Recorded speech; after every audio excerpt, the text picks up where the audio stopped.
nuk e di nëse vazhdon që të kesh interes për këto modelet e mëdha gjuhësore, jo, më falë, për metodat e përfaqësimit tekstit për të dhënat e mëdha sociale.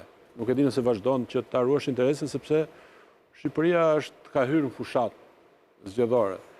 Dhe nëse vazhdon që të arruash interesin, dhe nëse vazhdon që të ndjekësh mënyrën e fushatës elektorale shqiptare në rrjetet sociale, pra nëse ke vëzhgimet tuat, pra a janë modern këto partitë subjekte elektorale shqiptare në përdorimin e rrjeteve sociale, a ka ndërhyrje të këtyre faktorëve hibrid, ky është ai eufemizmi për të folur për ndikimin rus, dhe pasi të flasim për Shqipërinë ose për rajonin apo për Kosovën, këtë vizë shqiptare, do doja pastaj të kuptoja nëse ke diçka për të thënë për ndikimin rus në zgjedhjet amerikane, dhe kjo është një temë shumë interesante për publikun tonë. Për sa i përket Shqipërisë, unë nuk kam mundohem të azhurnohem vazhdimisht me zhvillimet, sidomos në kohë zgjedhjesh. Është edhe pak e vështirë të shpëtosh në rrjetet sociale. Ajo që kam vënë re është patjetër një shtim volumi, le të themi, i aktivitetit të llogarive të ndryshme, e cila është dhe obvious, e natyrshme, më falni.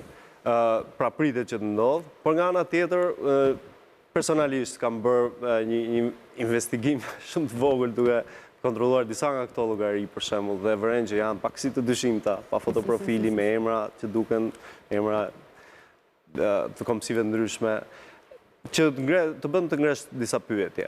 Tani, ndoshta ta lidh pak fare me këto modelet e mëdha të gjuhës. Të Shqipëria. Dhe të këto modelet e mëdhaja, risku është të rritur më shumë që këto, siç thash, ose nga mënyra se si shkruhet komenti, është relativisht e lehtë për të kuptuar që është koment ose aktivitet i gjeneruar automatikisht ose jo.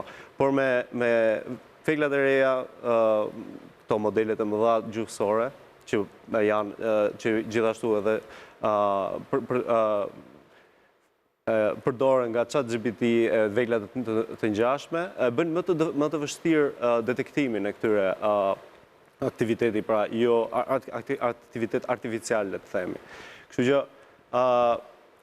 parashikoj se do vazhdojë e njëjta situatë, le të themi, me zgjedhjet më përparshme, për sa i përket aktivitetit artificial. Duken të pyesja në fakt, a janë updateuar mjaftueshëm këtu në Shqipëri lidhur me përdorimin e kësaj inteligjencë artificiale në fushat, ose si mendon krahasim me vendet jashtë?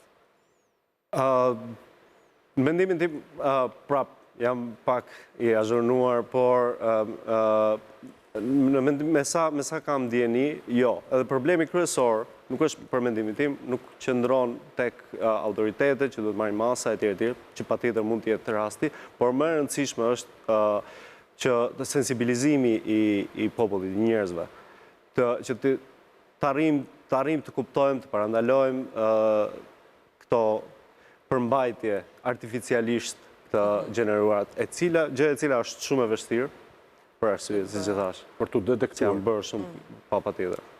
A shifni se kjo është konsiderohet si një nga rreziqet pra ndërhyrje e faktorëve të tretë, që zakonisht me këto nuk kuptohet faktori rus apo faktori kinez. Shqipni të pranishme këto fushatat elektorale në Ballkan, Shqipëri, Kosovë apo diku tjetër? Siç e thash, në vëzhgimin tim personal, absolutisht po, fatkeqësisht. Prap druhem të dalë në konkluzione, se të ngregjishim, siç besoj shumë, të tjerë, por prap, rritja e aktivitetit në mënyrë të pashpjegueshme ngre disa pikpyetje. Situata e cila, më fal, nëse mund ta them, nuk vrehet në Finland aq aktivisht. Sigurisht aty ka instanca, për shembull, që mund të flas. Ka instanca të cilat autoritetet që mundohen të garantojnë që mos ketë ndërhyrje, dhe nuk po them që janë inekzistente, por numrat janë të vegjël dhe situata, le të themi, mbetet në kontroll. Sigurisht Finlanda, duke pasur Rusinë në kufi, është pak situatë pak më delikate, por është më vigjilente. Më vigjilente, absolutisht. Jo, finlandezët dhe e kanë mundur Rusinë edhe ushtarakisht në historik, kështu që aq më tepër inteligjencë artificiale janë shumë më përpara, supozoj. Po për ndikimin rus në zgjedhjet amerikane, për cilën është folur qoftë në zgjedhjet e mparshme, në zgjedhjen e parë të Trumpit në 2016, qoftë edhe për tani.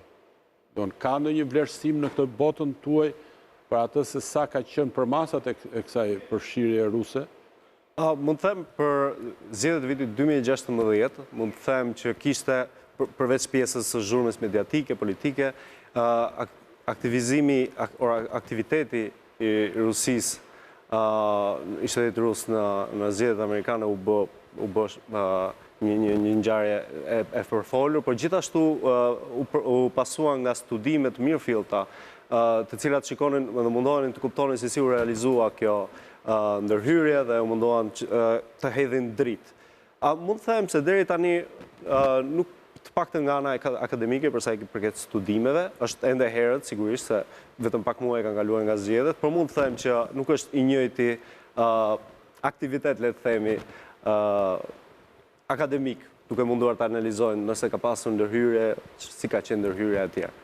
Sa është edhe vështirë që të kuptohet edhe sa janë përmasat e kësaj ndërhyrje, po edhe nëse mendoj vlerësohen sa janë përmasat e kësaj ndërhyrje, sa kanë ndikuar realisht, sepse ndikimi në sjelljen apo në orientimin elektoral është një variabël e cila nuk është e matshme, apo jo? Shumë e vërtetë. Kuantitative.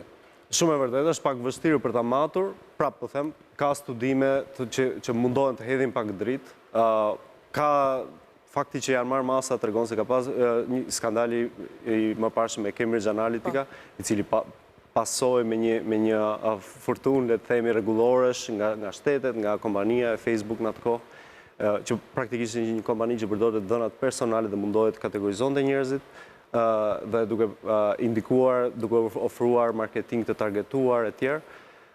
Pra, ka efekt. Për sa kohë ka pasur interes dhe për ta bërë fillimisht si aktivitet dhe më pas edhe për të ruajtur që mos të ndodhë më.